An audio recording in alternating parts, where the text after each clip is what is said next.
Les clés de la ville, une production Figaro Immobilier et Radio Imo. En partenariat avec le Conseil supérieur du notariat, Elio et Nexity. Présenté par Sylvain Lévy-Valency et Olivier Marin. Eh bien, bonjour à toutes et à tous et merci d'être avec nous. Voilà, nous sommes à Poitiers, une ville magnifique que je vous invite bien sûr à découvrir.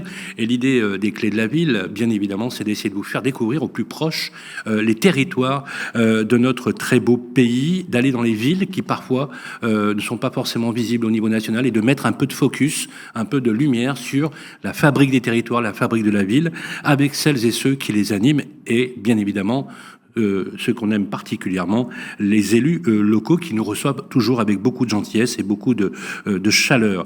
Je suis toujours accompagné, bien évidemment, vous le savez les amis, puisque maintenant c'est la quatrième saison, cinquième saison. Sylvain, et oui, cinquième saison. On a déjà fait quasiment 2 fois le Tour de France, et je suis accompagné de mon complice avec qui nous avons créé cette émission.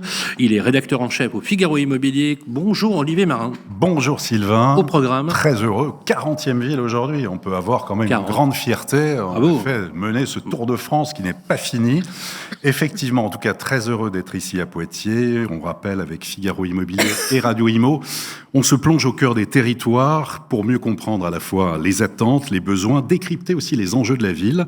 C'est aussi un grand plaisir, toujours le même principe qui fonctionne et qui a fait ses preuves. On pose nos valises et on parle immobilier et logement, bien sûr, mais aussi urbanisme, environnement, architecture, patrimoine. Et à travers notre émission, c'est l'occasion de montrer que la ville, elle bouge, elle se transforme. Il y a une identité, mais il y a aussi des nouvelles façons de vivre et d'habiter. C'est ce que l'on verra encore aujourd'hui à travers des reportages, des échanges, les témoignages en plateau de personnalités emblématiques, des acteurs de la fabrique de la ville. Et pour cette deuxième étape de cette saison 5, après Nantes, nous sommes donc très heureux d'être à Poitiers, reçus par notre grand témoin, avec qui nous sommes très heureux de partager le plateau aujourd'hui. C'est Léonore Monconduit, maire de Poitiers, bonjour. Bonjour. Très heureux de partager évidemment cette émission. Maire de Poitiers, vice-présidente du Grand Poitiers. Nous aborderons avec vous l'habitat, le logement, des conseils pratiques également. Et puis on va retrouver nos partenaires comme à chaque fois. Et chaque mois, il y a notamment un notaire du Conseil supérieur du notariat. Aujourd'hui, nous recevrons maître Thomas Duburc. Avec lui, on fera un tour d'horizon sur l'évolution des prix, des ventes à Poitiers. Il délivrera aussi des conseils pratiques. Pour la séquence La vie ensemble, nous recevrons Amaury Vallée, directeur régional Centre Val-de-Loire Océan du groupe Nexity. L'occasion de faire le point, de prendre le pouls du marché, de l'activité, des projets dans le neuf à l'échelle de Poitiers, sa périphérie. Une séquence bien mieux avec notre partenaire Elio pour aborder la rénovation énergétique. Pauline Courbet-Dubost, responsable des affaires publiques de Elio, viendra nous éclairer sur les derniers dispositifs. Il y en a beaucoup, il y a beaucoup d'attentes aussi en matière de rénovation énergétique. On ne sait plus trop où on en est. Elle viendra nous expliquer. C'est le mot qu'on peut dire. Essayer de nous expliquer. Et puis, il y a des séquences, on verra celle notamment de Grégoire sur la ville de Poitiers. Voilà, en tout cas, un magnifique programme pour cette première émission, cette deuxième émission des Clés de la Ville à Poitiers. Absolument. Et d'ailleurs, Grégoire, vous êtes venu avec le réalisateur de notre groupe, Alexandre Burkhardt, pour tourner quelques images, me semble-t-il. Et d'ailleurs, je crois que vous vouliez dire un mot, mais vous le dites après le reportage. Et d'ailleurs, juste en quelques mots, Grégoire, vous êtes venu, il pleuvait un peu, et oui. Vous avez tourné de très belles images. C'était une autre météo ce jour-là, mais comme on était très bien accompagnés et qu'on a été très bien accueillis, vous allez voir que les images sont très belles. Eh bien, je vous propose, mesdames et messieurs, vous toutes et toutes celles qui nous écoutent, de regarder ce reportage. C'est tout de suite.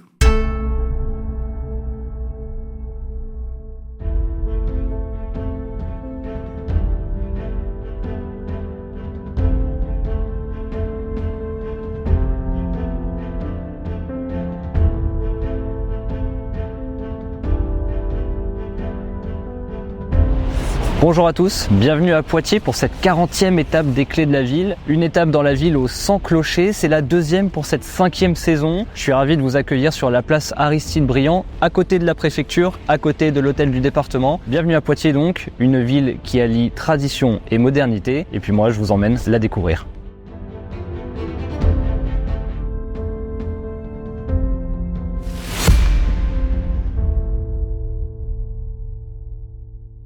Ville labellisée art et d'histoire au patrimoine particulièrement riche, ville à l'activité économique intense, Poitiers c'est un joyau qui n'est pas apprécié à sa juste valeur. Ancienne capitale régionale, Poitiers a également été capitale de la France. Nous sommes alors en pleine guerre de 100 ans et Poitiers et Bourges sont capitales du royaume du tout jeune régent et futur roi de France, Charles VII. Alors Poitiers, c'est simple, c'est un W. Nous partons de l'Est, nous descendons dans la vallée du Clain, nous remontons sur un plateau relativement plat en son sommet, assez long, et nous redescendons dans la vallée de la Boivre avant de remonter aux côtés de l'ouest. Donc les Celtes, quand ils se sont installés, eh bien ils ont occupé tout simplement le plateau, l'oppidum, tout simplement. En moins 56, ils sont attaqués par une autre tribu gauloise. Qu'est-ce qu'ils font ? Ils font appel aux Romains. Au Moyen-Âge et au temps d'Aliénor d'Aquitaine, la ville qui continue à se développer, notamment de l'autre côté des deux rivières, eh bien va avoir besoin d'être protégée. Et Aliénor d'Aquitaine et son mari Henri II d'Angleterre vont faire construire une immense muraille qui va suivre les contours de la rivière et protéger la totalité de la ville.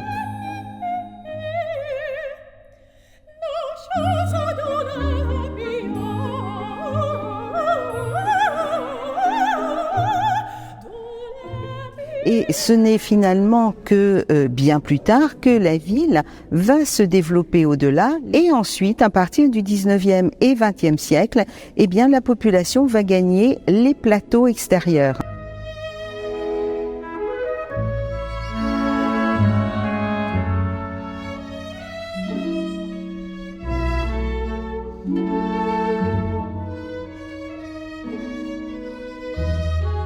Principal témoin de ce riche passé, le centre-ville de Poitiers. Plongez dans ces ruelles étroites, montantes ou descendantes au fur et à mesure de votre flânerie dans la ville. Une balade qui vous emmènera sur les traces des Romains le long de la Via Romana ou dans les pas de l'une des plus illustres dames de la ville, Aliénor d'Aquitaine. Au temps d'Aliénor d'Aquitaine, bien sûr, qui a été reine de France d'abord et ensuite reine d'Angleterre, et qui va avoir un rôle extrêmement important, une femme au pouvoir, donc un rayonnement sur toute la nouvelle Aquitaine actuelle.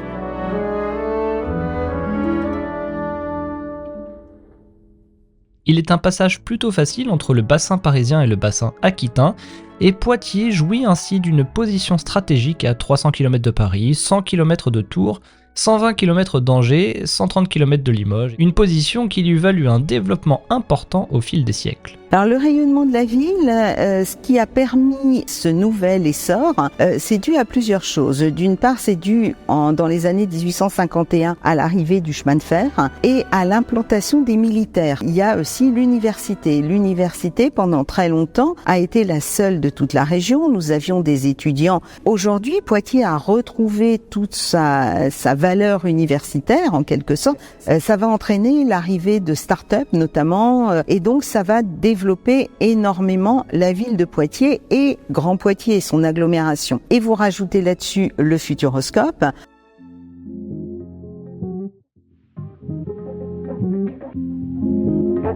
Après la vieille ville de Poitiers, on a évidemment voulu nous rendre au Futuroscope. Le Futuroscope, c'est un parc d'attractions, un parc à thème, un bassin d'emploi, un bassin éducatif. Et nous, on a voulu s'en rendre compte et se rendre compte de son rayonnement. Pour cela, on a rencontré son responsable des relations extérieures, Jérôme Neveu, qui a accepté de répondre à nos questions.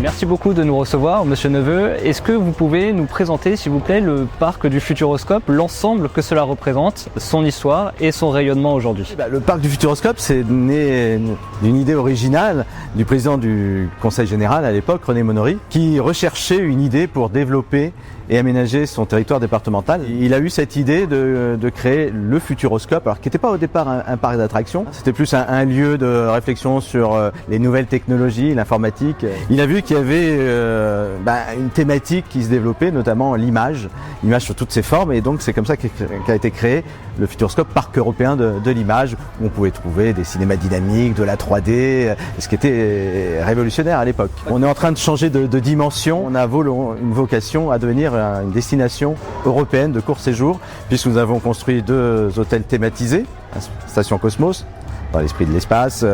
Nous avons 120 lodges, un hébergement insolite au pied du parc pour rester plusieurs jours. Et cette année, avec la création de l'Aquascope, notre premier parc aquatique, innovant là aussi, puisqu'on a, on a surfé sur les technologies de l'image numérique pour les lier à l'eau, ce qui était unique au monde. Et donc c'est tout cet environnement qui permet aujourd'hui au Futuroscope d'être le 3e parc en France. Il y a plus de 15 000 personnes qui vivent et travaillent sur le site. Donc c'est vraiment au cœur de ce département de la Vienne, un poumon économique. C'était vraiment l'idée de départ, créer une activité nouvelle pour créer des emplois nouveaux. Et je pense que le pari est réussi.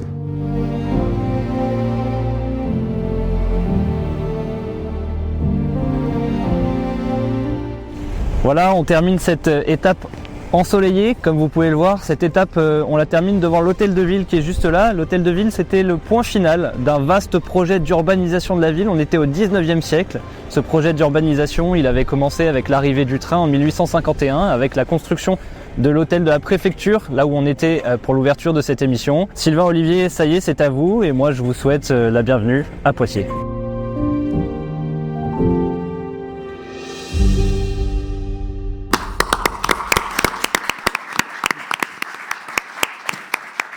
Voilà, de retour sur le plateau après ces très très belles images. Merci encore. Bonjour Grégoire.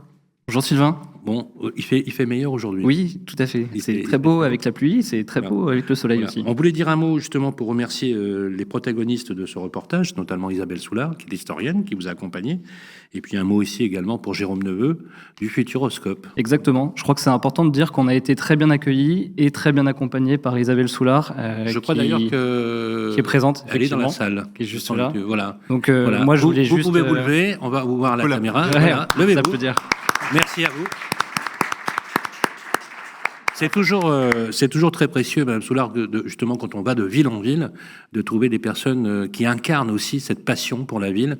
Et de cela, on vous en remercie vraiment très chaleureusement. Merci. Et elle a juste été présente avec nous tout l'après-midi, malgré un genou pas très en forme. Et donc, je voulais vraiment insister et la remercier chaleureusement et pour la passion qu'elle nous a transmise sur la ville de Poitiers.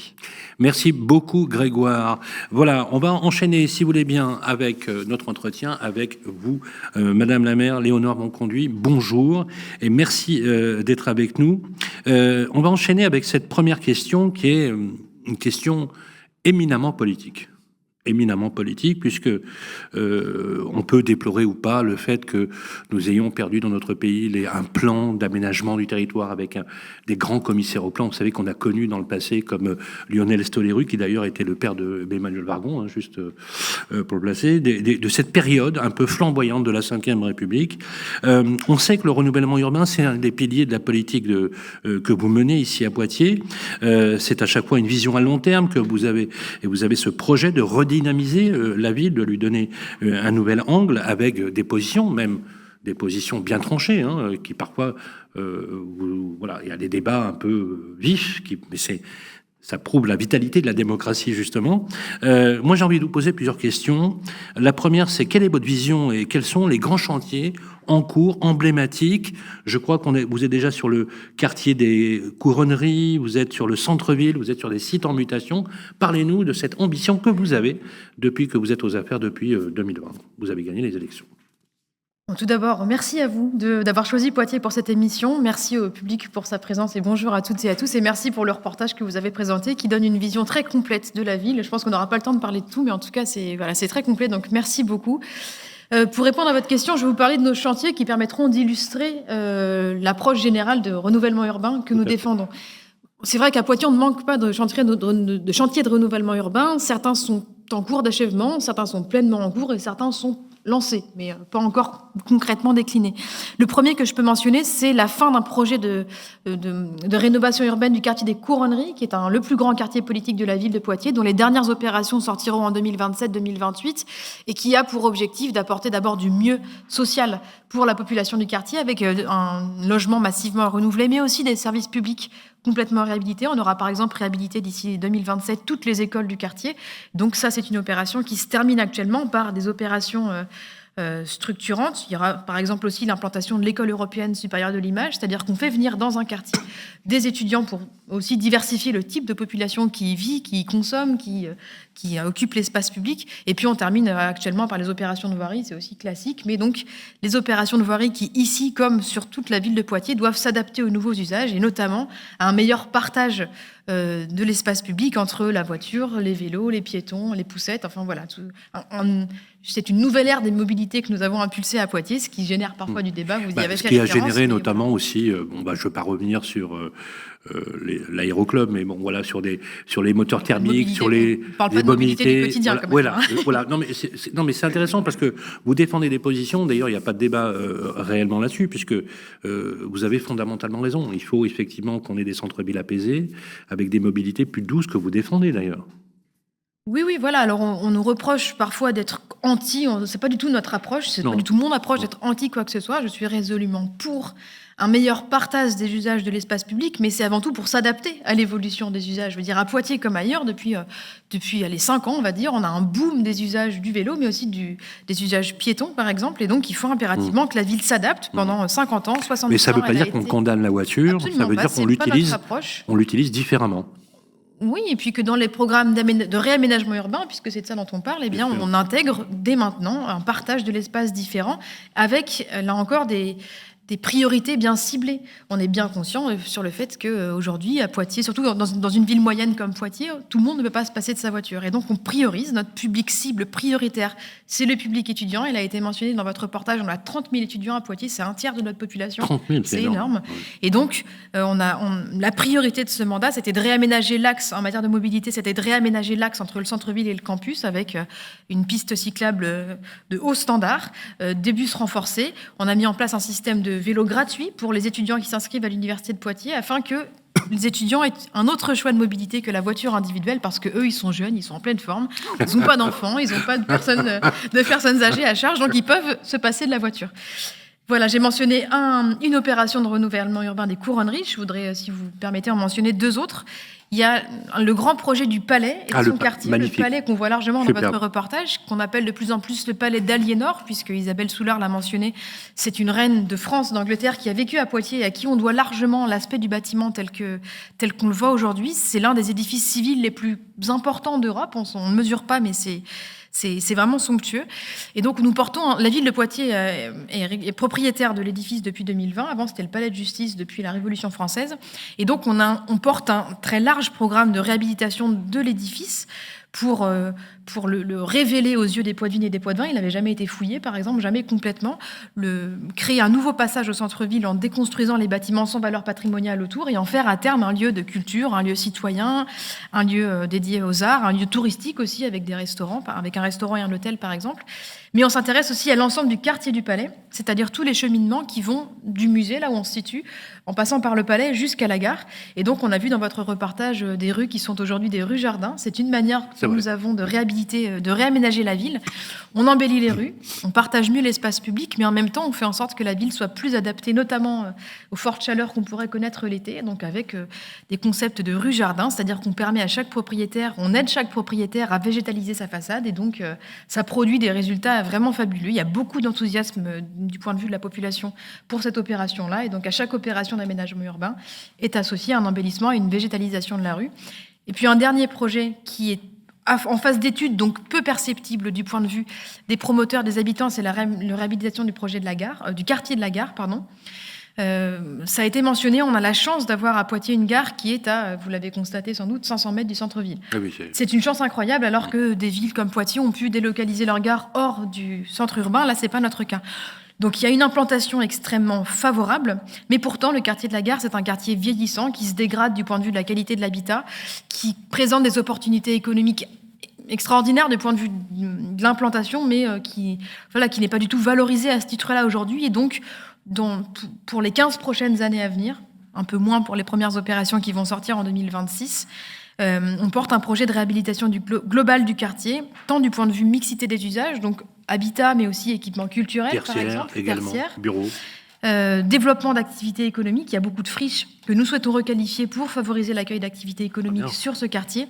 Et puis, comme toujours, aussi faire plus de place à la nature en ville. On a une rivière qui coule sous les rails de la gare, la Boivre, un peu comme la Bièvre à Paris. L'objectif, c'est de la remettre à l'air libre pour redonner accès au public à cet espace de verdure au cœur de la ville. Merci. Olivier Marin. Oui, justement, pour prolonger dans ces défis de demain, du Poitiers aussi de demain, on le voit avec Sylvain, dans beaucoup de villes, il y a des chartes en fait locales sur la construction, sur le logement. Poitiers a la sienne. Cela fait 3 ans que vous avez instauré donc une charte pour un urbanisme résilient, d'engagement, qui a été adoptée donc par la municipalité. L'objectif donc de créer cet engagement entre les maîtres d'ouvrage, donc bien sûr la ville qui intervient sur son territoire pour atteindre un très haut niveau, je cite, de performance sociale, environnementale, architecturale et urbaine. Une charte qui n'a pas de valeur légale, mais qui en fait donne un cap. Ce sont des bonnes pratiques. Il y a eu un séminaire participatif, je crois même qu'il va y avoir une assemblée citoyenne. Il y a beaucoup de choses, beaucoup d'ambitions à la fois environnementales, avec le recul, parce que cette charte existe depuis 2021.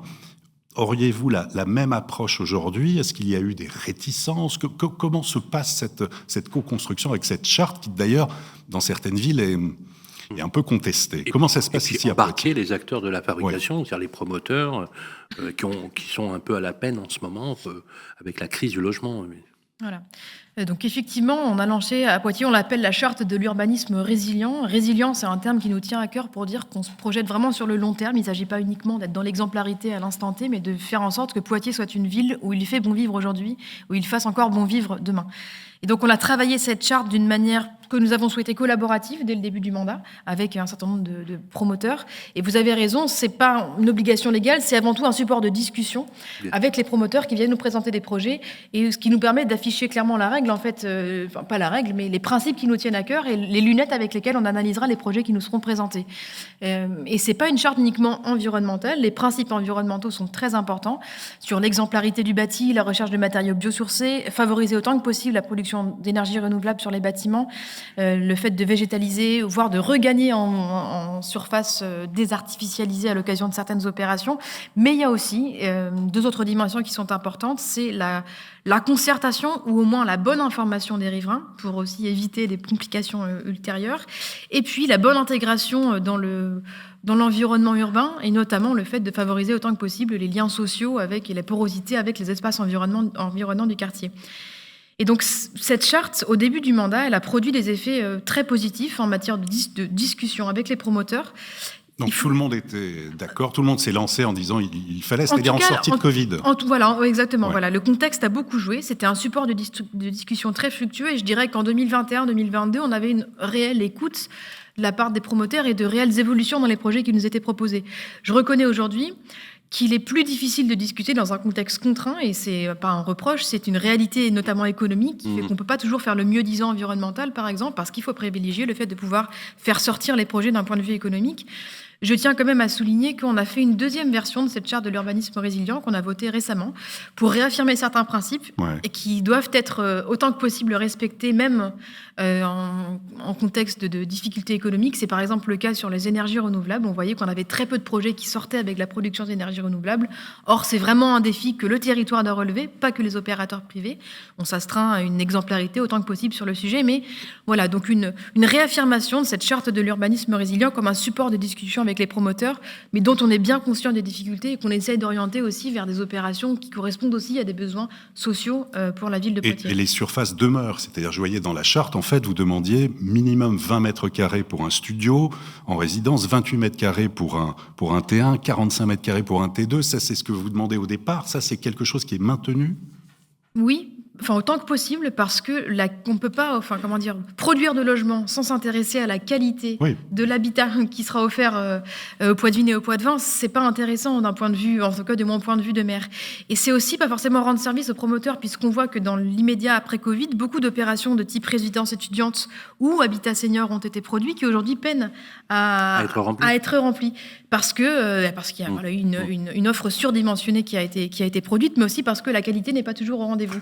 Et donc, c'est aussi leur rendre service que d'être exigeant sur la qualité de ce qui sort. On trouve à se loger facilement à Poitiers? Ça dépend des publics. Globalement, oui, ça va encore. Notamment, y compris du point de vue des étudiants, il y a des villes où c'est la crise totale du logement étudiant. À Poitiers, c'est pas le cas. Enfin, c'est moins le cas qu'ailleurs. Le logement étudiant est un vrai sujet dans le pays. Absolument. Et donc, voilà, Poitiers est régulièrement... Moins impacté. Moins impacté. Et puis, on est régulièrement classé au premier rang des villes où il fait bon étudier, notamment du point de vue de l'accessibilité du logement et des services publics, etc. Donc, ça va encore. Mais voilà, on a des besoins particuliers. Par exemple, nous, ce que nous souhaitons particulièrement continuer à apporter, c'est la production de logements en centre-ville, donc des logements majoritairement de la rénovation, parce qu'on a besoin de maintenir de revitaliser le centre-ville. De revitaliser, mais aussi de maintenir une typologie, une mixité de type de famille, par exemple, en centre-ville, des grands appartements. On a besoin de grands appartements en centre-ville, on a besoin de mixité sociale en centre-ville, donc la production de logements sociaux est importante. Mais voilà, le pourcentage de logements sociaux sur le... 40%. 40%. Alors, vous avez évoqué la transition écologique et environnementale, qui est un vrai sujet aussi, qui touche bien évidemment les villes. Vous êtes plutôt écologique, j'allais dire, par bien des aspects. Donc, vous êtes implanté dans un territoire qui est clairement engagé sur cette transition. Il y a bien sûr le plan climat et énergie territoriale qui a été lancé par le Grand Poitiers, dont vous êtes également la vice-présidente, ou encore le plan Canopé, lancé par le Grand Poitiers également. Et la ville est très engagée sur le thème. Moi, j'aimerais que vous nous expliquiez justement toute cette vision que vous avez de cette sobriété foncière, de consommation des ressources, d'urbanisme résilient. C'est de plus en plus, avec Olivier, on le voit d'ailleurs de ville en ville, un axe de développement qui est carrément dans la shortlist un petit peu des demandes des élus locaux. La réintroduction, par exemple, d'une biodiversité beaucoup plus vertueuse, beaucoup plus saine. C'est un paradoxe d'ailleurs quand on voit par exemple que la pollinisation, par exemple, où les abeilles se portent beaucoup mieux en ville avec une biodiversité, parce que justement les pesticides ou les produits ne sont pas légion dans ces villes-là. Et on voit finalement comment la ville, et c'est vraiment un paradoxe, va devenir un allié objectif de la réintroduction de cette vue de la nature, de la perspective. Effectivement, c'est un thème extrêmement vaste sur les enjeux climatiques, extrêmement intéressant. Et puis non, mais qui surtout, qui dit politique écologique, dit que ça se décline dans l'ensemble des politiques publiques en réalité, et que c'est pas cantonné à une politique qui serait étiquette environnement et puis tout le reste on ne s'en suffit pas. Donc c'est vraiment une approche globale qui irrigue toute notre approche des politiques publiques. Sur la question climatique, c'est important, je me permets de rappeler qu'on s'inscrit vraiment dans 2 dimensions. D'abord, la question de la lutte contre le changement climatique, c'est-à-dire autant que possible réduire notre impact carbone, mais aussi l'adaptation au changement climatique. Et il y a une tribune qui va prochainement sortir avec de nombreux élus locaux qui appellent à ce que nous soyons plus accompagnés sur l'adaptation de nos territoires au changement climatique. Et par exemple, les inondations très récentes dans certaines communes, Poitiers n'en fait pas partie, mais montrent combien on doit s'adapter aujourd'hui. Donc on se situe vraiment dans ces 2 dimensions-là. Pour ce qui concerne la réduction de notre impact carbone, la mobilité, c'est une priorité. On a un plan climat et énergie qui montre que plus de 50% des émissions de gaz à effet de serre du territoire, c'est la mobilité. Donc j'ai mentionné la priorité que nous accordons aux alternatives à la voiture individuelle, en particulier pour le public étudiant. On ambitionne un quart de report modal d'ici dans les prochaines années pour les étudiants depuis la voiture individuelle vers le bus, le vélo. C'est un public prioritaire qu'on assume. On travaille aussi de manière générale sur le renforcement de l'offre de bus, on a lancé un système de trottinettes et de vélos en libre accès qui n'existait pas à Poitiers, en libre service qui n'existait pas à Poitiers avant. Donc c'est la question des mobilités qui mobilise beaucoup de notre énergie avec des questions d'accompagnement des usages, mais aussi d'aménagement urbain qui sont nécessaires et qui sont très coûteux pour encourager la pratique. Et puis du point de vue de l'adaptation, on en a rapidement parlé tout à l'heure, mais c'est vraiment la question de la végétalisation de la ville qui marche le mieux pour ce que nous portons. Ça se décline dans l'aménagement différent des rues, avec une place plus grande laissée à la végétalisation. Ça se décline par une plantation massive d'arbres, plus de 30 000 arbres plantés depuis le début du mandat dans des forêts urbaines, mais aussi dans les cheminements du quotidien.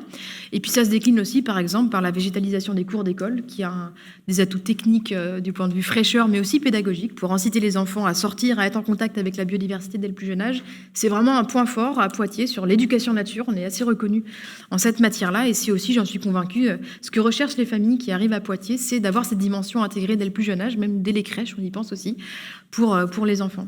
Et évidemment aussi sur l'énergie renouvelable. Je crois que vous allez faire beaucoup de choses, notamment sur l'électrique, développer des circuits d'approvisionnement d'énergie renouvelable. Vous avez d'ailleurs, je crois, mais c'est le Grand Poitiers souscrit un contrat qui entre en vigueur à partir du 1er janvier 2025. C'est bien ça, sur l'électricité consommée qui sera verte, de plus en plus verte.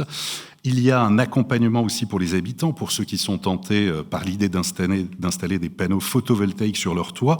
Là, il y a tout un accompagnement, il y a une prise de conscience. Est-ce que c'est vraiment suivi? Est-ce que c'est écouté et suivi? Il y a une volonté politique, mais est-ce que derrière, ça suit? Autant que possible, oui. Alors, par rapport à ce que vous mentionnez, depuis le début du mandat, on est passé en 100% électricité verte. Ouais. Donc, on n'a pas attendu 2025. C'est difficile de maintenir cette exemplarité dans les temps économiques qui courent, l'inflation des prix de l'énergie, etc. Mais on est... Voilà, comment demander aux citoyens d'être exemplaires si nous-mêmes, on ne l'est pas? Donc, on tient bon là-dessus. Sur le développement d'énergie renouvelable, oui, alors Grand Poitiers est en pointe, notamment du point de vue de son réseau de chaleur.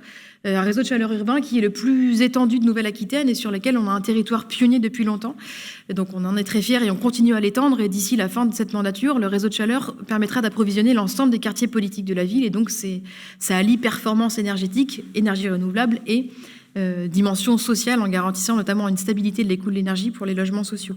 Donc, parce que quand on pense renouvelable, on pense souvent éolienne ou photovoltaïque, on ne pense pas forcément aux autres énergies. Or, à Grand Poitiers, on intègre l'ensemble des dimensions du mix énergétique. Sur le développement des énergies renouvelables, eh bien, nous-mêmes, on porte une ambition de patrimoine municipal à énergie positive, c'est-à-dire qu'on essaie d'être exemplaire dans chacune des opérations qu'on porte. Pour ce qui concerne le soutien à des projets, aux projets des particuliers, on les accompagne en ingénierie autant que possible. On a un point Info Énergie à Grand Poitiers qui permet d'accompagner via différentes aides, par exemple.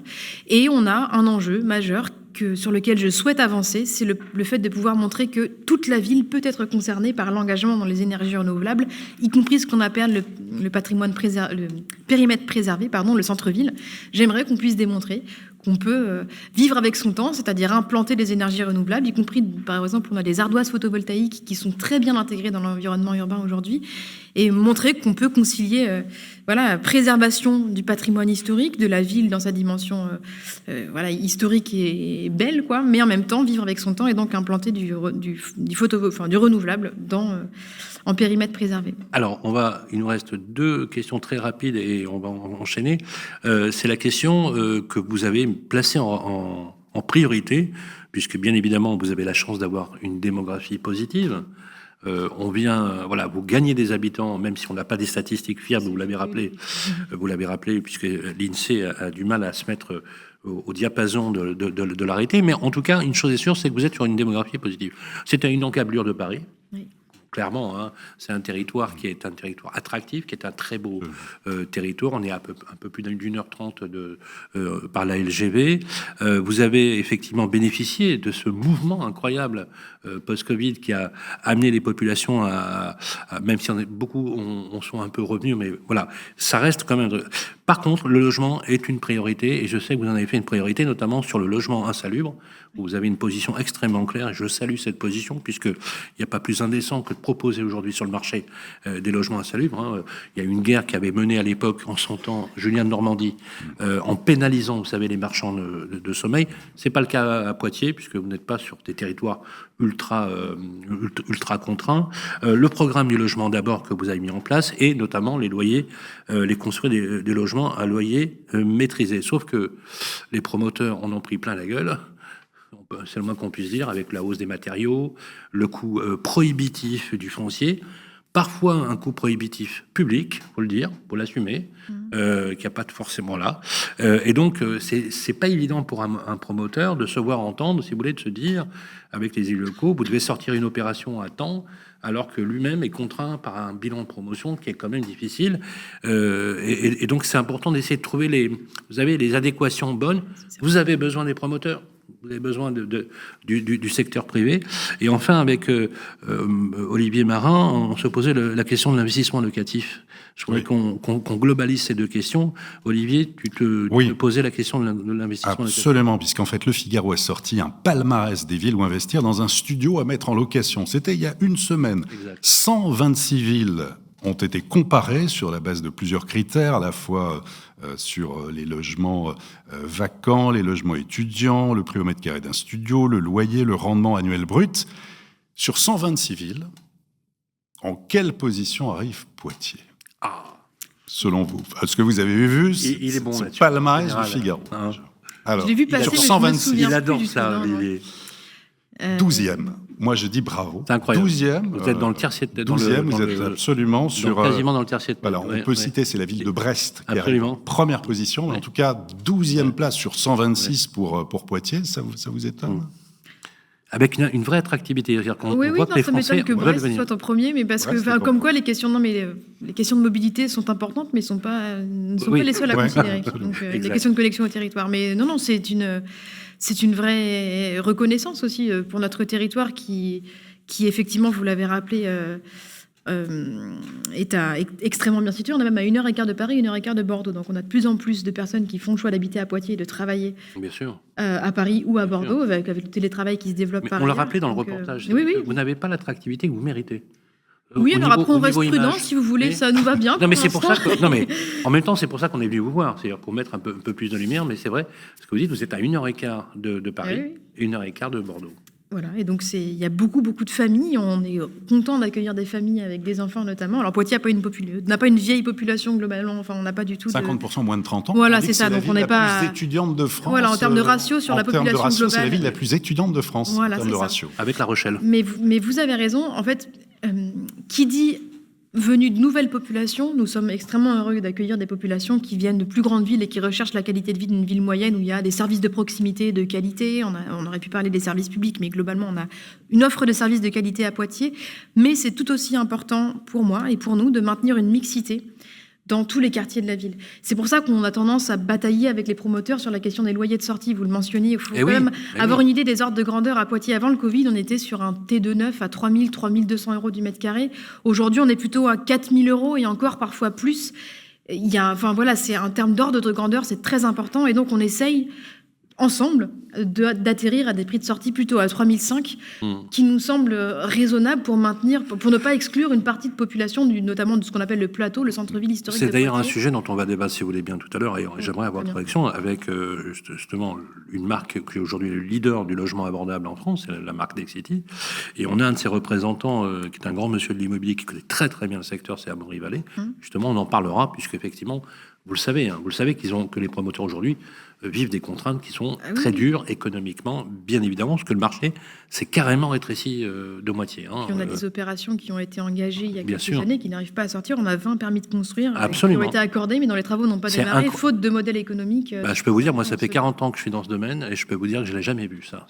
Ça reste absolument incroyable. Je vous propose, Madame la maire, d'enchaîner avec, justement, vous avez parlé de la rénovation énergétique, de la transition environnementale. On va commencer justement, une fois n'est pas coutume, avec Elio. On va parler justement de rénovation énergétique. Dans quelques instants, on va recevoir Pauline Courbet-Dubos, qui est responsable des affaires publiques de Elio, qui est un acteur également national, spécialiste de la rénovation énergétique. Ne zappez pas, on se retrouve dans quelques instants.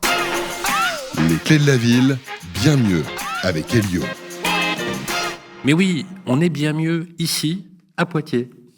D'ailleurs, il va peut-être falloir que je change aussi. Je le fais à chaque fois parce que je trouve qu'on a dans notre pays de très jolies villes. Léonore Monconduit, c'est vraiment génial. Nous, on a un métier franchement très sympa parce qu'on a la chance de rencontrer justement des élus locaux. On adore les élus locaux. Il faut défendre les élus locaux.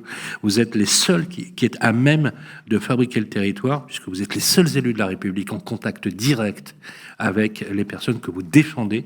Et ça, c'est important qu'on mette la lumière sur vous. Moi, je vous propose qu'on applaudisse Léonore Monconduit.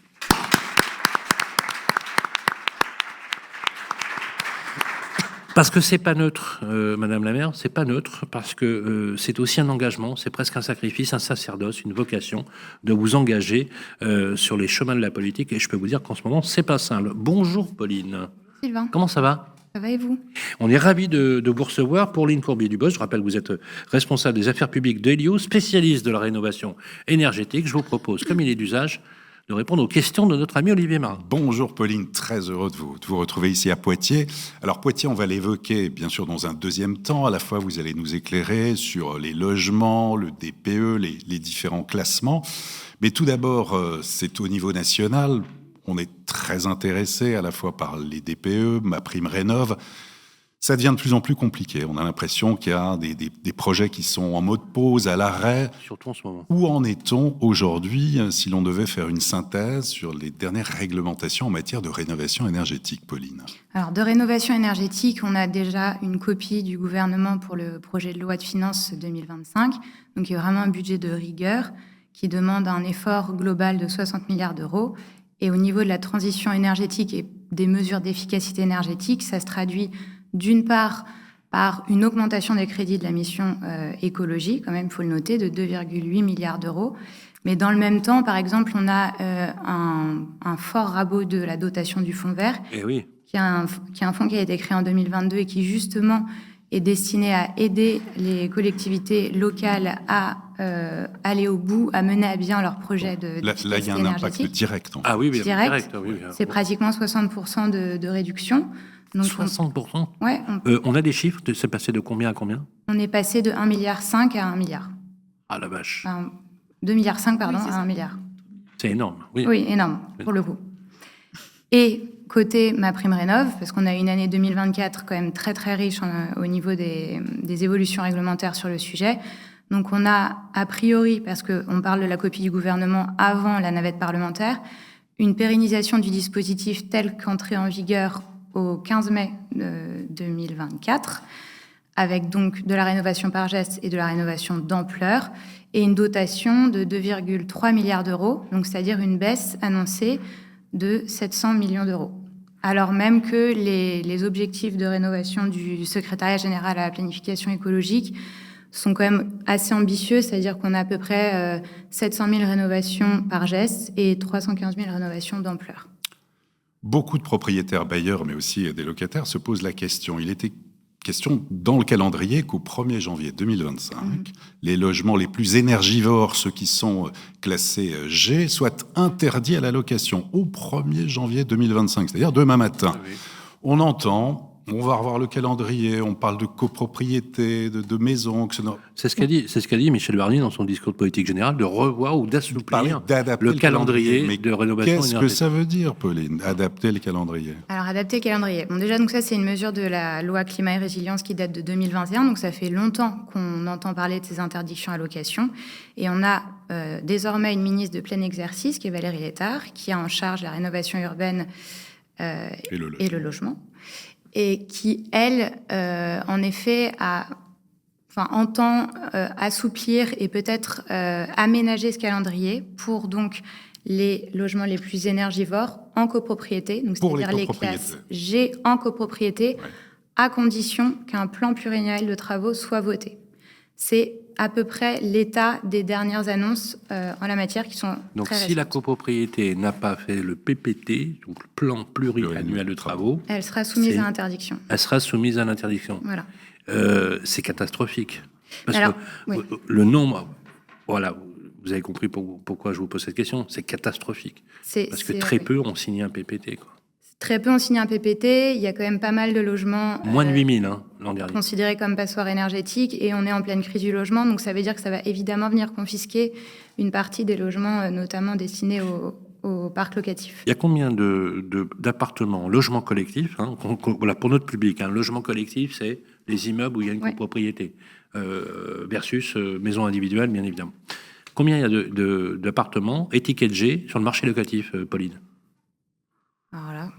Voilà, on est une colle. Bon. Non mais nous on avait estimé juste sur Paris qu'il y avait à peu près 25% de la location. Près de 30%. Près de 30%. Je peux vous dire à Poitiers, mais je ne peux pas vous dire énorme, pour la France. Au niveau national, mais c'est énorme. Donc ça va être une vraie galère au 1er janvier. Madame la maire, une réaction par rapport justement à cette histoire de calendrier de rénovation énergétique, de copropriété, comment vous voyez les choses? Une réaction spontanée, c'est de déjà dire... sur le fond vert, Oui, alors sur le fond vert, effectivement, une cata. Mais c'est pas... Il y avait que ça, voilà.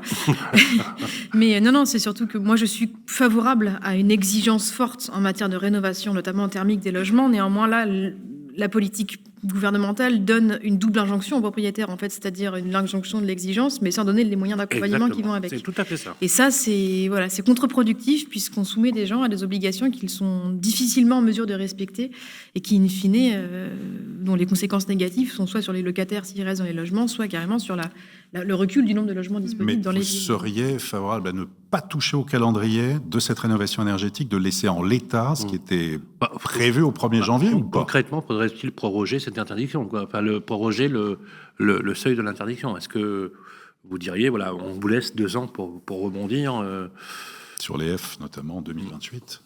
Ça, je ne me prononcerai pas sur la question du calendrier, mais on aura beau repousser le calendrier. Si on n'a pas les moyens d'accompagnement qui vont avec pour les propriétaires, ça ne fonctionnera pas dans 3 ans non plus. Donc, voilà, je suis pour des politiques publiques réalistes, avec des ambitions exigeantes, y compris en termes de deadline. Mais par contre, il faut ne pas baisser les moyens alloués. C'est terriblement efficace. Oui, il faut réussir à combiner les deux, en fait. C'est-à-dire ambition écologique et faisabilité et réalité du territoire. Mais vous êtes plutôt bien loti pour le coup à Poitiers, parce que vous avez à peu près 10% de logements considérés comme des passoires énergétiques, c'est-à-dire F et G. 10% seulement, et la moyenne française est plutôt aux alentours de 17%. Donc, et seulement 4% en G. Pour évidemment les logements qui ont des DPE, mais c'est quand même plutôt bien. Donc ça veut dire que Poitiers, outre le fait que c'est une des villes les plus agréables selon le palmarès Figaro, est aussi exemplaire d'un point de vue énergétique, Pauline ? En tout cas, il y a des mesures qui portent leurs fruits. Sur toutes les villes qu'on a faites ensemble, effectivement. Oui, c'est plutôt une des... Oui. Et je pense, je peux me tromper, mais je pense que les logements en G qui restent sont situés, me semble-t-il, sur les quartiers où on est en train de faire des opérations d'aménagement, notamment.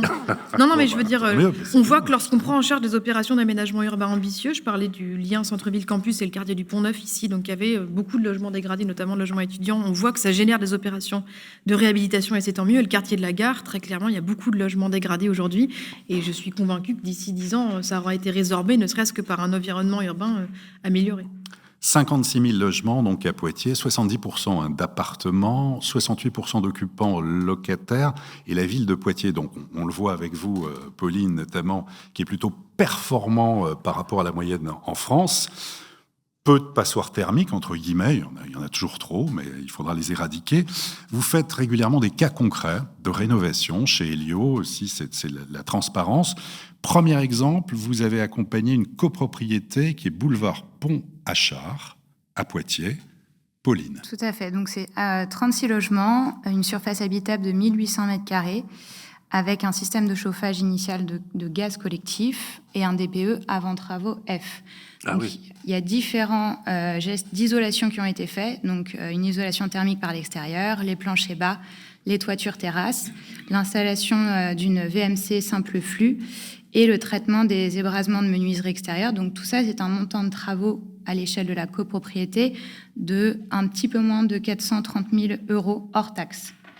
Et pour faire baisser le reste à charge de ces travaux, on est venu flécher les aides, donc les C2E, les certificats d'économie d'énergie et MaPrimeRénov' copropriété, à hauteur de un petit peu plus de 191 000 €.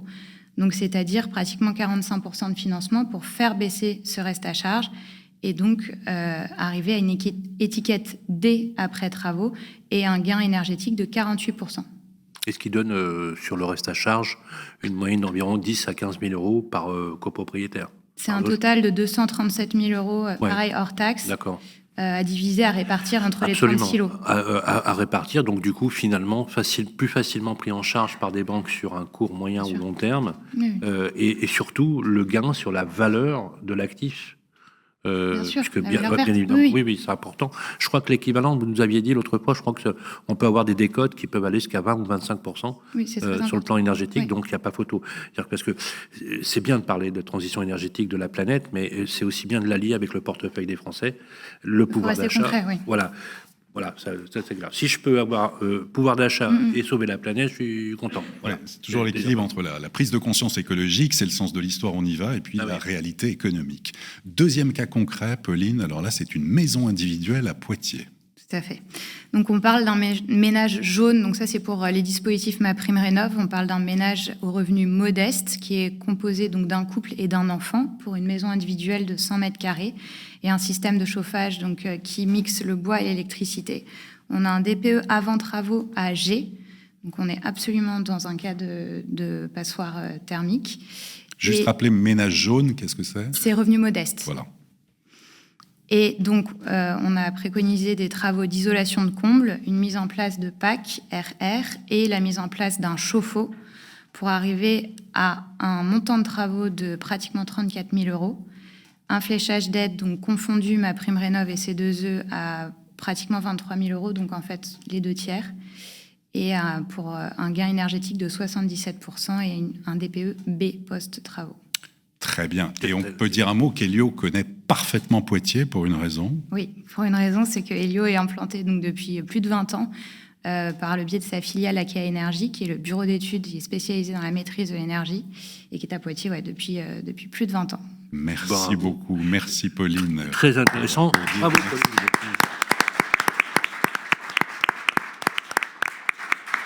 Vous restez avec nous, Pauline, justement. On va enchaîner sur la prochaine séquence. Merci pour toutes ces précisions. Moi, je vous propose, Madame la maire, qu'on reçoive justement les notaires qui vont nous donner une vision très précise sur le bâtiment ancien, sur l'ancien. Une interview qui va être menée par notre ami Olivier Marin. C'est tout de suite après ça. Les clés de la ville, parlons bien, avec le Conseil supérieur du notariat. Après, parlons mieux, bien mieux. On va dire, parlons bien, voilà, avec Olivier Marin sur le plateau des Clés de la Ville dans notre bonne vieille ville de Poitiers, bien sûr accompagné de notre hôtesse qui nous fait le plaisir de nous accueillir. Elle est maire depuis 2020 de Poitiers, c'est Léonore Monconduit. Merci de nous accueillir. Changez rien, vous êtes proche de la perfection, Madame la maire. Merci en tout cas d'être avec nous. On fait de la radio après tout, donc on est là pour se détendre également. Et on cherchait un notaire, un super notaire de la ville pour nous montrer. On l'a trouvé. Il est sur le plateau. C'est Maître Thomas Duburc. Bonjour. Comment ça va ? Ça va très bien. Voilà, quelle élégance. Merci. Ça fait toujours plaisir de recevoir des notaires sur le plateau. Merci. Merci en tout cas. On va parler de l'habitat ancien. Vous avez la parole, Olivier Marin. Oui, évidemment. Bien sûr, on va faire avec vous mettre un tour d'horizon de cet immobilier ancien, l'évolution des prix, des ventes. Quelques chiffres clés déjà pour démarrer. 2170. Comme 2170 €, ça c'est le prix médian au mètre carré d'un appartement ancien à Poitiers. Alors c'est une baisse qu'on retrouve un petit peu partout en France. On est entre -2, -2,5% sur un an. Mais quand on regarde dans le rétroviseur, depuis 5 ans, les prix avaient progressé à Poitiers de 35%, ce qui est quand même important. C'est-à-dire qu'on achetait à 1 500 € du mètre carré quasiment. Absolument, et oui. Le maître va nous le dire. Incroyable. 175 000, ça c'est le prix de vente médian d'une maison ancienne à Poitiers, moins 5% sur un an, mais là aussi, quand on regarde en arrière, il y a 5 ans, on est déjà à plus 20% des prix qui ont progressé. Maître, vous allez nous décrire ce marché immobilier à Poitiers, mais tout d'abord, est-ce que l'activité redémarre un peu ici à Poitiers? Oui, je crois qu'elle est un peu comme partout en France actuellement. On constate depuis quelques semaines, quelques mois maintenant, mais surtout depuis quelques semaines, pour être honnête, après l'été, de nouveau des dossiers qui rentrent dans nos études et on constate en fait une clientèle qui se remet à faire des acquisitions. Il y a une raison qui est assez simple, c'est que les taux ont bien baissé et qu'aujourd'hui, on recommence à avoir des gens qui empruntent sur 20 ans avec des taux... Depuis que les banques reprêtent, oui, clairement, ça repart. On le revoit. On voit bien, là. On le revoit. On avait toujours un fonds d'investisseurs avant que les taux baissent, pour être sincère. On était plus sur des gens qui investissaient du patrimoine déjà acquis par le passé, des fonds à replacer dans l'immobilier. On est de nouveau dans une perspective dans laquelle les gens empruntent pour de nouveau acheter. Et ça, c'est assez encourageant pour l'avenir. Alors, la spécificité de ce marché immobilier à Poitiers, si l'on devait prendre une photo, nous expliquer un peu le type de clientèle, les quartiers porteurs, maître. Alors, les quartiers porteurs, je crois que Poitiers est porteur un peu partout, déjà pour commencer. C'est une ville, comme vous l'avez dit, qui est extrêmement attractive. On a plusieurs quartiers qui se démarquent un peu, honnêtement, depuis le Covid. Moi, je suis assez partisan d'un quartier qu'on appelle le quartier des Rocs, qui est de l'autre côté de la gare, qui est un quartier qui a été complètement rénové par une clientèle qui est arrivée, qui a repris des maisons, qui a refait vivre ce quartier, honnêtement, qui est un quartier vraiment sympa. Je vous invite à aller le voir. On a le quartier du centre-ville de Poitiers, sur lequel, pour le coup, historiquement, on a une clientèle avec peut-être un pouvoir d'achat un peu plus important, qui a repris des immeubles, qui les a rénovés. Et puis après, on a tout le quartier de la Fac, qui est aussi un quartier qu'il ne faut pas du tout ignorer, sur lequel on a beaucoup de demandes de location, avec la Fac évidemment. Bref, tous les quartiers sont assez porteurs actuellement. On peut faire un placement patrimonial sécurisé à Poitiers. Ah oui, clairement. Et beaucoup l'ont compris depuis quelques années maintenant, parce que vous venez de le dire. Avec quel taux de rentabilité ? Écoutez, ça dépend des quartiers, pour être sincère, et puis ça dépend du bien. La rentabilité, ça dépend vraiment du bien que vous allez acheter. Beaucoup de gens l'ont compris parce qu'on était quand même à Poitiers sur un immobilier pas cher. Je crois qu'on l'est toujours d'ailleurs pas cher. Et c'est aussi une des qualités de cette ville, c'est qu'on arrive à se loger bien. Souvent le volume, le prix au mètre carré est toujours corrélé par le taux de la rentabilité. Alors, s'il y avait de très bonnes rentabilités, le prix... Si vous voulez un taux qui va vous paraître assez extraordinaire pour des gens qui viennent de Paris, mais on est sur une rentabilité entre 6 et 8% sur l'ancien. 6 à 8% oui, sur l'ancien. Brut. Oui. Oui, tout à fait. Oui, c'est ce qui est dans le Figaro. Mais est-ce qu'il y a une profondeur de marché, je veux dire est-ce qu'on est sûr, quand on achète un appartement, pour un investisseur qui va louer un T2, par exemple, très bien placé en ville, est-ce qu'il est sûr d'avoir un marché locatif ? On a une demande qui continue, pour être sincère. On a une demande qui continue sur justement le T2, sur les petites superficies. Aujourd'hui, j'entendais Madame le maire tout à l'heure qui disait qu'effectivement beaucoup de constructions ont eu lieu depuis quelques années sur Poitiers pour notamment les étudiants, mais on en manque encore. Aujourd'hui, sur le centre-ville, et j'étais ravi d'entendre que le centre-ville, a priori, est privilégié par Madame le maire pour ce genre d'investissement, c'est que on a aujourd'hui une demande assez considérable de parents qui cherchent des petits logements pour leurs étudiants qui souhaitent être en ville, parce que notre ville, évidemment, dans le centre-ville, est extrêmement attractive pour les étudiants, par exemple pour le soir, les choses comme ça, et puis pour la fac. En tout cas, on a aujourd'hui des gens qui viennent investir honnêtement un peu de partout pour justement avoir la certitude d'avoir des biens immobiliers qui soient loués toute l'année. Le poids des Parisiens aussi, quel est-il ? Est-ce qu'il est de plus en plus important ? Alors, je ne sais pas s'il est de plus en plus important. En tout cas, depuis le Covid, il a pris de la place. C'est une certitude. Ouais. On a beaucoup de clients qui sont arrivés sur Poitiers. Alors, j'ai en tête un couple de Parisiens qui est arrivé de cette ville, juste au moment du Covid, qui s'est rendu compte qu'au finalement, à Poitiers, on pouvait très bien y travailler et faire des allers-retours à Paris 2 ou 3 fois par semaine avec un TGV qui prend 1h15 pour y aller. Oui. Avec des enfants qui sont dans des écoles super en centre-ville, dans lesquelles les enfants, à partir d'un certain âge, peuvent y aller à pied, et puis avec une qualité de vie qui est formidable. Et puis des maisons beaucoup moins chères qu'à Paris. Et vous constatez que finalement, que les métropolitains parisiens sont de plus en plus nombreux, ont cette appétence justement, avec l'université, les écoles, la proximité. Les Parisiens qui viennent s'installer à Poitiers, je ne sais pas si on en voit toujours beaucoup qui arrivent, pour être sincère. Beaucoup sont arrivés. Est-ce que beaucoup seront partis ? Moi, j'en ai pas trop vu, pour être honnête avec vous. Ce que je vois beaucoup, c'est des parents qui viennent mettre leurs enfants à Poitiers parce que le coût de la vie est aussi moins cher qu'ailleurs. Avoir un enfant étudiant à la fac à Poitiers ou à Bordeaux, le coût du logement, c'est pas le même, tout simplement. Donc, on a beaucoup d'investisseurs qui viennent de l'extérieur pour pouvoir finalement acheter de l'immobilier pour loger leurs enfants, puis finalement, derrière, on se rend compte qu'ils gardent leurs biens. Alors, quand on compare les taux de rentabilité, c'est vrai que 6-8%, ça fait partie des villes les plus attractives. Un mot tout de même des quartiers. Quartier Plateau, quartier Cathédrale. Expliquez-nous, pour ceux qui ne connaissent pas Poitiers, un petit peu les différentes typologies ou des prix. Madame Soulard pourrait vous expliquer extrêmement bien l'évolution de Poitiers, mais vous avez effectivement ce qu'on appelle chez nous le plateau. Pour des gens qui ne sont pas de Poitiers, c'est quoi ? C'est ce qu'on appelle les Poitevins, la butte. Voilà. Ce qui est situé donc au milieu des 2 vallées, on l'a expliqué tout à l'heure.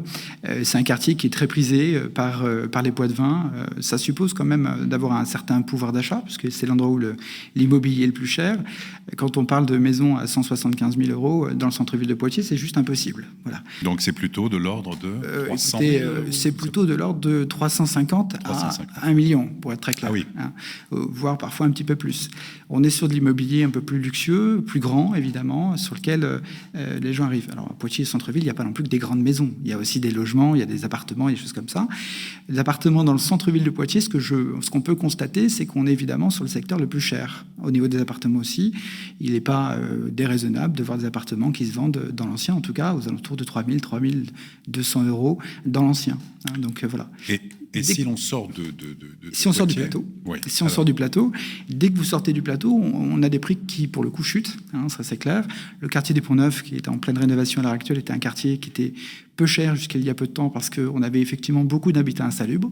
Pour être très clair, on passait souvent des appartements à refaire à 1 000 euros du mètre, qui se revendaient 1 800. Quand on arrive sur la fac, on est sur des investissements qui sont plutôt intéressants. Là, oui, on arrive tout de suite sur l'ancien, encore une fois, 1 800, 2 000 euros du mètre. Et puis le quartier des Rocs, là où il y a moins d'appartements, enfin en tout cas c'est ce que je constate, on va être plutôt sur de la maison qui va se vendre, qui se vendait avant Covid d'ailleurs à 150, 180 000 euros, et aujourd'hui qu'on voit assez facilement, assez aisément à 300 000. Voilà. Très bien. Je vous demande, comme c'est la tradition, en cette période justement d'incertitude, question posée aux notaires dans chaque ville où l'on passe, En quoi faut-il être particulièrement attentif aujourd'hui quand on souhaite vendre bien acheter un bien immobilier? Vos conseils? Alors, si on est vendeur, évidemment, à la qualité de son acheteur, c'est un peu évident. Voilà, et ses capacités financières. Oui, à la solvabilité de son acheteur. Oui, c'est évident. Quand on est acheteur, évidemment, il y a quelque chose on en parlait tout à l'heure avec la personne qui est intervenue avant moi, il y a une chose qui est quand même de plus en plus prise en compte à l'heure actuelle par les acheteurs, c'est évidemment toute la qualité énergétique du bâtiment. Parce que s'il y a quelques années, un acheteur ne regardait à peine, il faut être honnête, le DPE, aujourd'hui, c'est une pièce essentielle. Voilà. Et il va tout de suite regarder quel est l'investissement qu'il doit faire pour pouvoir justement faire en sorte que cet investissement-là soit moins énergivore. Donc évidemment, les diagnostics sont des éléments qui sont hyper importants. Et puis après, c'est évidemment la typologie du bien par rapport à l'investissement qu'il veut faire. Est-ce que j'achète pour y habiter ou est-ce que j'achète pour le louer? Et dans quel secteur j'investir pour louer et à qui je dois louer? Eh bien, si vous achetez un appartement, par exemple, ce que chez nous on appelle la ZUP, les couronneries, d'accord, pour le coup, vous n'allez pas toucher la même clientèle que si vous achetez à côté des facs. C'est logique. Donc forcément, c'est effectivement en fonction du type d'achat et du type de clientèle que vous voulez toucher que vous allez choisir un quartier ou un autre. Eh bien, merci infiniment, maître. Restez avec nous. Après, effectivement, avoir vu, et merci encore une fois de vos conseils, j'ai retenu des taux de rentabilité qui donnent envie, puisque effectivement, aujourd'hui, on l'a bien vu, les taux de rendement, comme vous le savez, en France, se sont complètement atomisés dans certaines grandes villes. Là, on est à une encablure de Paris, 1h15 de Bordeaux, 1h15 de Paris. On a, je cite Maître Duburc, un taux de rentabilité moyen entre 6 et 8%, peut-être même, quand on n'a pas peur des travaux aussi, faire des opérations de promotion-rénovation. Alors justement, ça me permet de faire cette transition. Je vous propose qu'on parle du logement abordable, du logement neuf, de la construction. On va recevoir dans quelques instants Amaury Vallée, qui est directeur régional Centre Val-de-Loire pour le groupe Nexity. Nexity, dont je rappelle qu'il est le leader en France de l'accession au logement et du logement abordable. C'est tout de suite après ça. Les clés de la ville, la vie ensemble avec Nexity. Eh bien, voilà, de retour sur le plateau. Ça, c'est vraiment la séquence que j'aime le plus, qui s'appelle la vie ensemble. Je trouve qu'il y a quelque... Je vais récompenser ceux qui ont fait du marketing autour de cette marque. C'est extraordinaire. Ils sont quand même des fulgurances. La vie ensemble, bien mieux, parlons bien. C'est vraiment l'idée d'une cohésion sociale, d'une communauté de faire souche dans une ville, parce que au-delà, bien évidemment, des aspérités financières et techniques, c'est aussi des êtres humains qui vivent et qui partagent des choses ensemble. Et Dieu sait qu'aujourd'hui, on en a besoin. Voilà. Bonjour Amaury Vallée. Bonjour Sylvain. Comment ça va, Amaury? Très bien. Moi, je suis ravi que vous soyez là, justement. La question, c'est que Nexity, aujourd'hui, a une très forte présence historique sur Poitiers. Vous nous en dites quelques mots? Oui. Écoutez, Nexity, c'est 25 ans de présence sur Poitiers et Grand Poitiers, avec sa filiale Foncier Conseil. C'est une présence territoriale, avec un investissement sur Grand Poitiers et Poitiers de 3500 logements sur les 25 dernières années, une installation de l'agence de l'aménagement en 1999 qui a été lancée grâce à une opération qui s'appelle la ZAC du Paty, qui fait 720 logements à l'époque. Et on a eu énormément d'opérations de ce type en aménagement. En complétude, on a fait aussi beaucoup d'opérations de promotion immobilière avec... des types d'opérations comme une résidence senior à Saint-Éloi, qu'on a pu faire avec la SEP, des opérations libres qu'on a pu faire sur tout le territoire de Grand Poitiers, et notamment une opération, je dirais des opérations sociales avec Equidom et Habitat de la Vienne. Ce sont Madame la maire, des opérations emblématiques. Alors, je vais vous poser la question aussi à tous les deux. Je vais commencer par vous, Amaury. Est-ce qu'on continue ici, avec les élus locaux, l'AGLO, on continue de produire du logement neuf? Alors, on continue de produire du logement neuf. En effet, on fait moins de logements libres, bien sûr, puisque le marché c'est un petit peu écrasé de 40 à 50%. Ce que j'aimerais aussi dire, c'est que on est là aussi depuis 25 ans, je reviens sur ça, et on a une fiabilité de l'engagement, puisque quel que soit le cycle immobilier, on a toujours produit sur Poitiers. Je dis ça pour l'avenir. Est-ce qu'on construit demain encore à Poitiers? Et en plus, vous avez même contrat cyclique, toujours tenu à rester présent sur le territoire. ce qui n'était pas le cas de grandes marques de promoteurs. Vous avez toujours eu cette Absolument. volonté On est le seul socialement d'accompagner le territoire. Déjà, on est le seul, à ma connaissance, le seul promoteur, aménageur national à être physiquement présent sur la ville de Poitiers. Et on continuera. On a des opérations encore en cours et on continuera, je l'espère, à faire autant de logements sur les prochaines années. Madame la maire, un commentaire, justement, c'est peut-être la construction de logements. Votre position à la lumière de ce que vient de nous expliquer Amaury? Aujourd'hui, je ne peux que partager le constat qu'on est sur un très fort ralentissement, en particulier cette année, et que la reprise dépendra de beaucoup de facteurs, la question du coût des travaux, la question des intérêts, des taux, etc.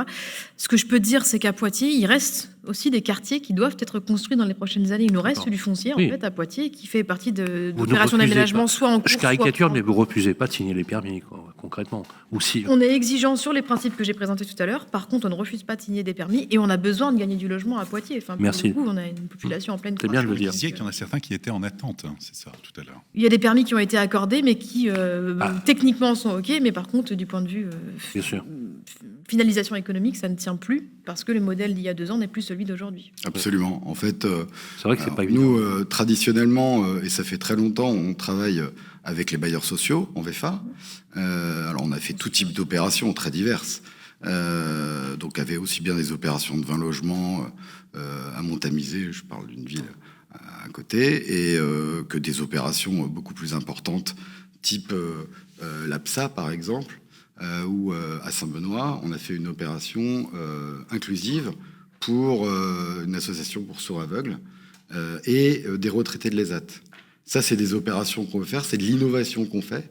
C'est de l'innovation qu'on fait aussi parce que nos partenaires nous poussent à faire ce type d'opération. Et ce qui a permis aussi au groupe, je dirais, entre guillemets, de se décomplexer sur ce type d'opération et de faire d'autres opérations de ce type inclusif. Il y a 2 choses que j'avais relevées. C'est la résidence de Mignaloux, à Mignaloux-Beauvoir, une pension de famille. Je trouve ça génial. Parce que, c'est vrai, au 19e siècle, il y avait des pensions de famille partout, vous savez, en ville. Et Balzac a beaucoup écrit sur la question, justement, des pensions de famille, notamment une pension de famille où Vautrin arrive, etc. Et vous l'avez fait, donc, à Mignaloux. Et vous avez aussi, dans les Jardins du Golfe, vous avez un lotissement qui est en cours de finalisation qui va comprendre 230 logements. Oui, tout à fait. Alors, je vais commencer, c'est un peu le cas de 2 innovations. Quand on fait de l'innovation, il n'y a pas que l'innovation technique et écologique, elle est là. On en a fait déjà en 2018 avec Equidom pour une opération en structure bois. C'était les premiers e-wood où on était à -20, -30% de la réglementation thermique à l'époque, en biosourcé avec des entreprises locales comme Merlot, qui est bien connu ici. Et donc, c'est ça aussi, travailler sur le territoire. C'est travailler avec les partenaires, c'est travailler avec les entreprises locales. Vous étiez même en avance par rapport aux obligations légales. Oui, tout à fait, parce qu'on a aussi, en tant que leader, un devoir d'aller essayer, faire de la R&D pour pouvoir apporter des opérations qui soient évidemment plus vertueuses écologiquement, mais surtout abordables. Parce que notre mantra, entre guillemets, c'est le logement pour toutes et pour tous. Et on doit s'adresser à toute la population. Mais pour ça, oui, voilà. Alors, je reprends, Sylvain. Eh oui. L'opération donc de Mignaloux-Beauvoir, c'est donc une pension de famille. Pension de famille, c'est-à-dire que c'est ouvert à des personnes à très grande précarité, c'est-à-dire sans domicile fixe ou en réinsertion. Et donc ça, c'est 14 logements. Ça, c'est dans le cadre de Nexity Non-Profit. C'est à part, on n'a pas à faire de marge dessus, on fait juste des honoraires. Et à côté, dans le même établissement, je dirais, on a 42 logements qui sont dédiés aussi à des personnes de très grande précarité, mais en urgence. C'est-à-dire qu'ils peuvent venir et sortir quand ils veulent. Donc c'est des opérations avec Audacia, en association avec Audacia, et qui est gérée. Donc on a des bureaux administratifs, une salle commune, et toute cette population est gérée par Audacia. On voit qu'il y a beaucoup d'innovations, et pour donner envie aux collectivités effectivement de lancer, de soutenir des opérations, il suffit plus de présenter des mètres carrés, des bâtiments. Il faut vraiment convaincre, il faut apporter de la pédagogie, il faut embarquer à la fois les élus, les riverains, les acteurs économiques. Enfin, il y a vraiment un rôle moteur, et là-dessus, je crois que vous insistez énormément. Et de passer d'un urbanisme aussi de construction à un urbanisme de transformation. C'est ce qu'on a fait sur l'opération, justement, les Allées du Golfe, portée par Pascal Chéniaud, ici présent, et Foncier Conseil. On est venu intégrer une opération e-Wood une fois de plus, en se disant, voilà, il faut apporter un plus. Écologiquement, on est à Poitiers, on a donné le curseur pour aller jusqu'à l'Aéro 2028 en biosourcé, et on est en Pinel Plus. Bon, ça, demain, on ne pourra plus. Mais en tout cas, c'est une opération qu'on va démarrer à la fin de l'année. Et c'est une bonne nouvelle pour clore, entre guillemets, la ZAC. Alors, nous, on a envie de voir les prix du logement neuf. Est-ce qu'ils sont plus élevés que l'ancien? Question, quel est le prix moyen, si vous avez cette donnée, Amaury, du prix du mètre carré neuf, ici, dans l'agglomération de Poitiers? Alors, on a un prix de 3 500 € du mètre carré. Moyen. Alors, après, moi, je rejoins ce que disait Madame le maire. On est à 4 000 € plutôt pour les petites surfaces. Par contre, aujourd'hui... le parking est inclus dedans. Le parking est toujours inclus. L'opération, les opérations, on est à peu près à 100 réservations entre 2023 en année glissante et deuxième trimestre 2023, deuxième trimestre 2024. Et ce qui est à noter, c'est les opérations en retrait ou transformées en logement social. Et ça, on a à peu près 200 logements qui a été retiré. Quel profil des clients? C'est des primo-accédants? C'est des investisseurs? On est plutôt aujourd'hui sur des investisseurs. Oui. Et c'est exactement ce qu'on doit retrouver demain. C'est une population de primo-accédants. Même s'il n'y aura plus de dispositif Pinel. Même s'il n'y aura plus de dispositif Pinel. En fait, on a un stock de 18 mois à peu près, si on compte aujourd'hui. D'accord. Mais ce qu'il faut, c'est aller chercher de la primo-accession. Comment on fait pour trouver de la primo-accession aujourd'hui pour que ce soit vraiment impactant? Il y a trois possibilités que je vois. C'est aller trouver des opérations au QPV, en quartier prioritaire de ville, en TVA 5.5. En BRS, ça n'a pas encore été fait, je crois. C'est important, parce que TVA 5.5, c'est un écart quand même qui est très significatif sur le prix. Exactement. Et ça permettrait d'arriver à des prix autour de... Il ne faudrait pas pouvoir dépasser entre 2 008 et 3 000 €. L'objectif, de toute façon, c'est de se dire que la mensualité doit être peu ou prou égale au loyer, et que les économies d'énergie aussi, par rapport à un bâtiment, je dirais, plus classique en D, E, doit être à peu près de 50 à 60 €. Donc globalement, c'est-à-dire c'est pousser l'acquéreur à ce qu'il y ait une vraie prime à l'acquisition. Commentaire, Madame la maire? Bon, non, il y a beaucoup de choses qui ont été dites, mais peut-être juste pour revenir sur ce que vous évoquiez sur la question du rôle de la commande publique, du rôle des bailleurs sociaux, une autre marque de fabrique de notre territoire, c'est une forte culture de la coopération. Alors, qui dit coopération, on ne dit pas forcément qu'on est tout le temps d'accord sur tout, mais au moins, on a un vrai engagement sur la commande publique entre tous les donneurs d'ordre public du territoire. On a un vrai dialogue avec le secteur du bâtiment, la chambre de commerce par ailleurs. Enfin, on essaye d'avoir une visibilité commune sur les besoins du territoire, sur les enjeux des uns des autres, et donc sur la manière dont on peut ensemble y répondre. Et ça peut aussi être... c'est très facilitant, en tout cas je le constate, dans comment on peut faire face aux besoins, mais aussi aux difficultés contextuelles.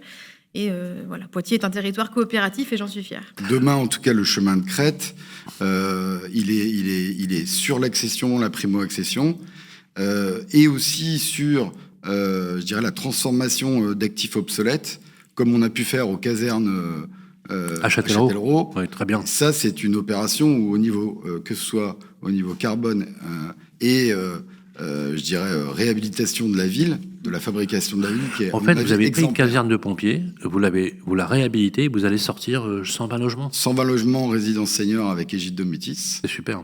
Voilà. C'est super. Alors justement, on parlait tout à l'heure du Pinel, on parlait des prix alors, au mètre carré. Si on loue, aujourd'hui dans le neuf, ça coûte combien? Si on loue aujourd'hui dans le neuf, ça coûte entre 9 et 11 € selon la typologie. D'accord. Pour un T1, c'est 16 € du mètre carré. Alors 16 € du mètre carré, ça c'est plutôt en résidence étudiante. D'accord. Et pour un T2, on est à 11 € en moyenne ? C'est ça. 11 €. Et ça fait rêver par rapport à Paris. On est à 41 €. Enfin, je suis complètement déphasé. Appartement un T3, on est à 9 € du mètre carré ? Oui, tout à fait, oui. 9 €. Parking inclus. Oui, tout à fait. Donc, c'est là que... oui, tout à fait. Et c'est là que la... Liliane, fais les valises. Faut pas le dire trop fort. Mais non, mais c'est pas cher. Oui, quoi, Olivier. Voilà. Ouais, alors, après, la problématique, comme vous pouvez le deviner, c'est que l'équation économique est très compliquée. Évidemment, oui, parce que par rapport déjà à l'ancien... Et par rapport à l'ancien et par rapport à ce qu'on peut trouver sur le marché, on n'a pas de boni par rapport à l'équation écologique. Ouais. C'est tout à fait. Applaudissements pour Amaury Vallée, s'il vous plaît. Restez avec nous, Amaury. Voilà, il est temps de conclure, mais comme vous savez, comme au théâtre, il faut toujours soigner son entrée, mais aussi sa sortie. Je voulais vous dire à toutes et à tous que c'est un vrai plaisir d'être ici à Poitiers avec l'ensemble de vos équipes, et que pour nous, c'est vraiment une chance inouïe de découvrir la France à l'échelle iris des quartiers, de la rue, et de rencontrer ceux qui fabriquent de les territoires, avec, encore une fois, j'insiste lourdement là-dessus, le rôle primordial qu'ont aujourd'hui les élus locaux. Ça, c'est un message que j'envoie à l'exécutif. Rappelez-vous que sans les élus locaux, eh bien, il n'y a plus de République, car c'est la République des élus locaux qui a forgé cette 5e République. Quelques mots, Olivier Marin, pour notre groupe. On va parler notamment de la ville où nous serons le mois prochain. Nous serons à Saint-Dizier. Nous serons à Saint-Dizier le mois prochain. Et après, nous allons continuer 2025 avec Cannes, avec Auxerre, avec Bayonne, avec les Sables d'Olonne, enfin beaucoup de villes. Absolument. Nous sommes les compagnons du devoir des médias. Voilà. On fait le Tour de France. On fait le Tour de France que j'ai le plaisir d'ailleurs de faire, moi, il y a 40 ans. Un Tour de France qui a duré une dizaine d'années. Oui. Tour de France, oui, j'ai fait le Tour de France. Un ancien compagnon. Je voudrais, effectivement, comme c'est d'ailleurs l'usage dans notre émission, on aimerait, Léonore m'ont conduit, vous laisser le mot de la conclusion. Voilà. Très spontané. Et vraiment, au nom de l'équipe, remerciant Grégoire Darico, les équipes de Nexity, les équipes d'Elio, les équipes du CSN, notre ami Baptiste qui est derrière la commande, et Lorenzo Il Magnifico qui est derrière, notre super régisseur italien, pour l'organisation de cet événement. Merci également au DIRCOM de la ville qui nous a généreusement accueillis, de votre cabinet et bien sûr de vous-même. Vous avez la parole. Merci, bon, avant tout, mes remerciements renouvelés pour votre venue à Poitiers. Alors peut-être une dimension pour conclure dont on a finalement assez peu parlé. On a parlé beaucoup d'avenir. C'est vrai que Poitiers est une ville qui se projette beaucoup dans tous les enjeux contemporains et d'avenir, notamment la transition écologique, mais pas uniquement. Mais je souhaite aussi insister sur le fait que Poitiers est aussi profondément une ville ancrée dans son histoire. On l'a vu dans le reportage. Et ça mobilise aussi beaucoup, sincèrement et avec beaucoup de moyens, nos politiques publiques. On appelle parfois Poitiers la ville aux 100 clochers. On a parlé du Palais, mais on a aussi, par exemple, un projet de réhabilitation de l'église Notre-Dame qui est vraiment un joyau de l'art roman. Et ça fait partie, ça contribue à l'attractivité de la ville, ça contribue à la qualité de vie de la ville de Poitiers. Et intrinsèquement, Poitiers est une ville très riche d'un point de vue patrimonial et historique. Et voilà, ça fait indéniablement partie de ces atouts que nous attelons aussi à préserver et valoriser. Merci beaucoup. Applaudissements pour Léonore Monconduit, maire de Poitiers. Venez ici à Poitiers, venez vous installer. Poitiers, aujourd'hui, est une ville, comme des villes que nous parcourons partout sur le territoire avec Olivier, des villes qui ont ce mérite justement de mettre en relief ce territoire, d'avoir finalement, comme vous le disiez très justement, Madame la maire, les pieds dans cette tradition séculaire, dans cette histoire, mais toujours très projeté sur l'avenir, qui est la garantie de la pérennité de la ville. C'est le cas de la ville de Poitiers. Le mois prochain, nous serons donc à Saint-Dizier avec le maire Quentin Brière qui nous attend aussi, un élu, encore une fois, comme on les aime. Merci à toutes et à tous de suivre, vous êtes de plus en plus nombreux, ce programme. Je rappelle que vous pouvez l'avoir sur Radio Imo en podcast, mais aussi sur toutes les plateformes d'écoute. Vous pouvez également acheter le Figaro, c'est fortement conseillé. Ou sur Internet. Ou sur Internet, absolument. Parce que maintenant, Maintenant, on est à l'ère du digital, hein, même pour des personnes âgées comme nous. Voilà. Merci en tout cas d'avoir suivi cette émission. Merci au public d'avoir été avec nous, de nous avoir accompagnés. Prenez soin de vous. On se retrouve le mois prochain pour un nouveau numéro des Clés de la Ville. Les Clés de la Ville, une production Figaro Immobilier et Radio Imo. En partenariat avec le Conseil supérieur du notariat, Elio et Nexity. Présenté par Sylvain Lévy-Valency et Olivier Marin.